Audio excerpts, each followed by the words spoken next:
Welcome to the Poor Man's Gourmet Kitchen, where we share gourmet recipes at a low-budget wonder. Now check this out. Here I've got a can of real premium crab meat. Unlike a can of tuna, you can't keep this on the dry shelf. It has to be refrigerated to keep all of this nice claw meat preserved. And instead of using imitation crab, this is going to make a nice addition for this crab dip. Just going to start out with some cream cheese, a little bit of sour cream. I'm going to go ahead and dump in the crab meat. For a little heat and crunch, I'm going to drop in some diced jalapeno pepper and some green onion. Give a good pinch of salt. And my blackened seasoning is a good way to flavor this up as well. I'm going to sweeten it up a little bit with some granulated sugar. And I'm going to add my secret ingredient, oyster sauce. Now all we got to do is get that mixed up.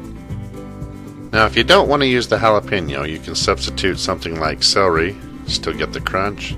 If you don't want to make my blackened seasoning, you could use Old Bay.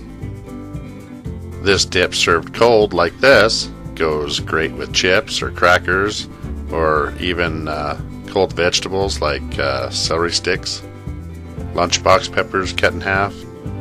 But let me show you what I like to do with it. I just pick up a $2 French baguette and cut thin slices. And you can serve them as is or toast them up, whichever you prefer.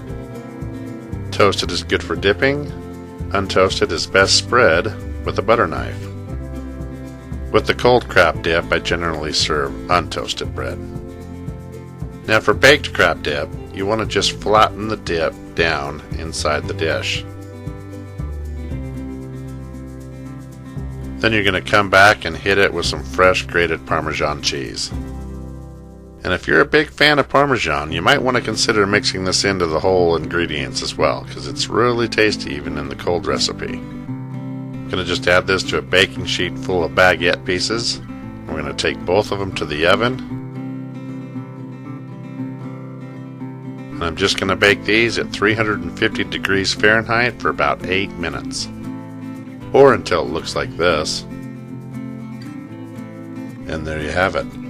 Cold and baked crab dip right here in the Poor Man's Gourmet Kitchen.